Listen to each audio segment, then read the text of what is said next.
Hello guys, welcome to my YouTube channel जिसका नाम है एजुकेशन अड्डा।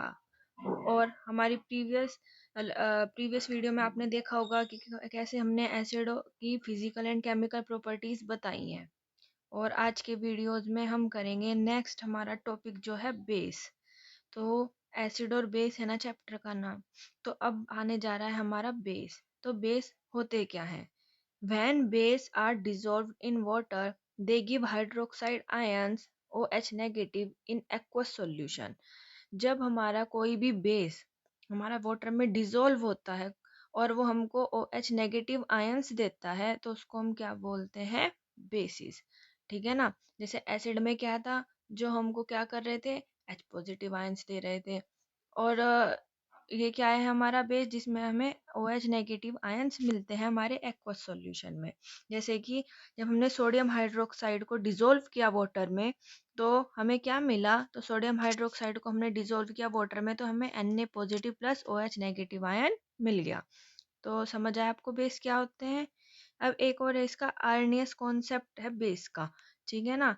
तो ये क्या बताते हैं? सेम जो मैंने आपको बेस बताया है कि जब हमारा कोई भी सब्सटेंस डिसोसिएट हो जाता है, एक्वस सॉल्यूशन में घुल जाता है और हमको क्या देता है? OH नेगेटिव आयंस देते हैं। तो हमारे क्या होते हैं? बेस। जैसे कि इसमें और भी एग्जांपल दे रखे हैं, जैसे KOH। जब KOH मतलब पोटेशियम हाइड्रोक्साइड को हमने डिसोसिएट किया वाटर में तो हमको क्या मिला? के positive plus OH negative ions. ठीक है ना। ऐसे ही हमारा MgOH का होल ट्वाइस है तो इसमें भी हमें 2OH नेगेटिव मिला। CaOH का होल ट्वाइस है तो हमें इसमें भी OH नेगेटिव मिला। अमोनियम हाइड्रोक्साइड को लिया तो इसमें भी हमें OH नेगेटिव मिला। तो ये हमारे क्या है? सब एक्वस सॉल्यूशंस हैं ये हमारे। ठीक है ना। और हमें क्या मिल रहा है एक्वस सॉल्यूशन से? OH negative ions. तो हमारे बेस क्या देते हैं? हमें OH नेगेटिव आयंस देते हैं। ठीक है ना। अब है क्लासिफिकेशन ऑफ बेसिस। तो बेसिस का क्लासिफिकेशन कितने पार्ट्स में हो रहा है? हमारे टू में, स्ट्रॉन्ग बेसिस और वीक बेसिस। तो अब पहले पढ़ते हैं स्ट्रॉन्ग बेसिस हमारे क्या होते हैं। The bases which completely ionize to give hydroxide ions OH negative are called strong base। जो हमारे बेस हमारे बिल्कुल completely ionize मतलब घुल जाते हैं और हमको क्या देते हैं? OH नेगेटिव आयंस देते हैं तो वो हमारे क्या होते हैं? Strong base. जैसे कि हमारा फिर से एग्जाम्पल आता है NaOH का। जब NaOH completely आयोनाइज हो जाता है तो हमें Na पॉजिटिव और OH नेगेटिव आयंस वो दे देता है। ठीक है ना। अब क्या होता है? इट अब हमें एक और चीज देखने की, जो स्ट्रॉन्ग बेस है वो हमारे स्ट्रॉन्ग इलेक्ट्रोलाइट्स होते हैं, मतलब कि इलेक्ट्रिसिटी को कंडक्ट कर सकते हैं। अब आते हैं हमारे weak base. The base which ionise to only small extent in water to give hydroxide ions are called weak base. वो बेस जो हमारे वाटर में पूरी तरीके से नहीं घुल पाते हैं लेकिन OH नेगेटिव जरूर देते हैं। ठीक है, वो हमारे क्या होते हैं? Weak base. ठीक है ना। जैसे एग्जाम्पल दे रखा है NH4OH। जब हमने इसको डिसोसिएट किया तो पूरी तरीके से नहीं घुला क्योंकि देखो NH4 हो गया। ठीक है ना। तो NH4 positive plus OH negative ions हमको मिल गए। ठीक है ना।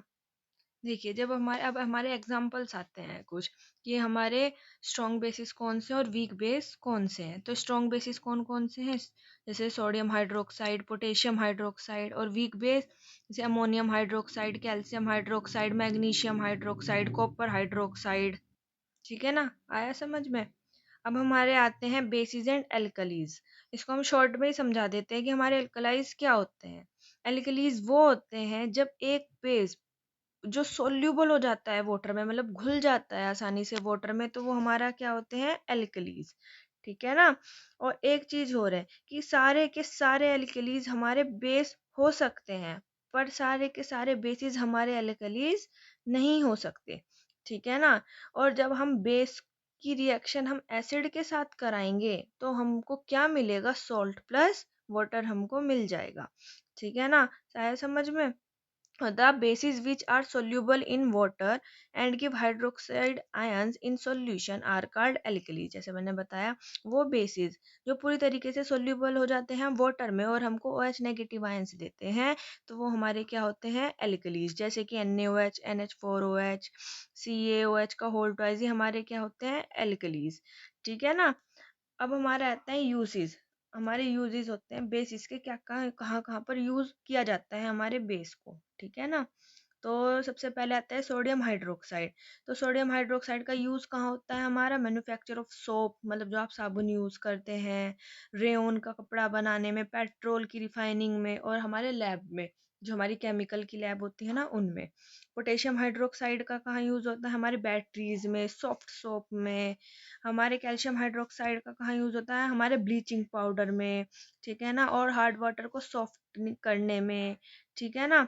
अब हमारा आता है मैग्नीशियम हाइड्रोक्साइड का यूज कहाँ पर होता है, हमारे जो हमारे ये हमारे एंटासिड की तरह यूज करता है। जैसे कि हमारे स्टमक में, आपको पता है ना, कभी कभी जलन होने लग जाती है, तो जब हम कोई भी मेडिसिन लेते हैं जिसमें मैग्नीशियम हाइड्रोक्साइड होता है, तो वो हमारी जलन को कम कर देता है, ठीक है ना, रिड्यूस कर देता है, ठीक है ना।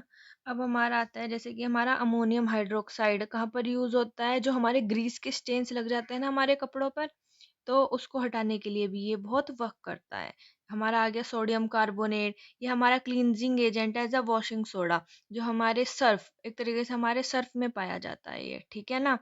हमारा आ गया सोडियम हाइड्रोजन कार्बोनेट, जो हमारा बेकिंग सोडा है, जो हम कुकिंग में यूज करती है ना, हमारी मम्मी जो सोडा यूज करती हैं वो उसमें होता है, ठीक है ना, बेकिंग पाउडर में होता है। ये भी हमारा एंटासिड है, ठीक है ना। और ये हमारा काहे में यूज होता है, सोडा एसिड फायर एक्सटिंग्विशर्स में, ठीक है। इतना आप लोगों को समझ में आया, ठीक है। अब आती है हमारी बेसिसिटी ऑफ एसिड्स। हमारी बेसिसिटी ऑफ एसिड्स क्या होते हैं, acids like HCl, HNO3 etcetera give only one hydrogen ion in the neutralization reaction, तो these are called monoprotic acids. वो एसिड्स जैसे हमारे HCl, HNO3, जो हमें वन हाइड्रोजन आयन देते हैं न्यूट्रलाइजेशन के बाद, वो हमारे कौन से होते हैं, मोनोप्रोटिक एसिड्स। और जो हमारे एसिड्स हो गए जैसे H2SO4, H2CO3, जो हमें टू आयोनाइजेबल हाइड्रोजन आयन देते हैं, वो हमारे कौन से होते हैं, ट्राइप्रोटिक एसिड्स। और ऐसे जो हमारे एसिड्स H3PO4 जैसे, जिसमें 3 हाइड्रोजन एटम्स होते हैं, आयंस होते हैं, वो कौन से होते हैं, हमारे ट्राइप्रोटिक एसिड्स। जैसे कि एग्जांपल्स देखिए, मोनोबेसिक एसिड्स में देखिए कि HCl आयोनाइज के बाद H positive plus Cl negative ions दे रहा है, मतलब H के कितने आयंस दे रहा है, 1, तो ये हमारा कौन सा हो गया, मोनोबेसिक। डाइबेसिक कौन से हो गए, जैसे H2SO4, ये हमें कितने आयंस दे रहा है, हाइड्रोजन के 2। अब आता है हमारा ट्राइबेसिक, जिसमें हमारे 3 होते हैं हाइड्रोजन के आयंस। देखिए देखिए, जैसे कि H3PO4, ये हमें कितने दे रहा है, 3H पॉजिटिव आयंस दे रहा है, तो ये हमारे कौन से हो गए, ट्राइबेसिक, ठीक है। इतना आप लोगों को समझ में आया। तो आज की हमारी वीडियो यहीं पर ख़त्म होती है। अगर आपको ये सब अच्छा लगा हो तो प्लीज़ मेरे चैनल को लाइक एंड सब्सक्राइब कीजिए। और हमारे चैनल पर ऐसे ही रोज़ नई नई वीडियोस डलेंगी 10th क्लास से रिलेटेड। और चैप्टर ख़त्म होने के बाद हम प्रीवियस ईयर्स के क्वेश्चन भी इसमें करवाएंगे आप लोगों से। तो प्लीज़ हमारे चैनल को लाइक एंड सब्सक्राइब कीजिए। Thank you very much.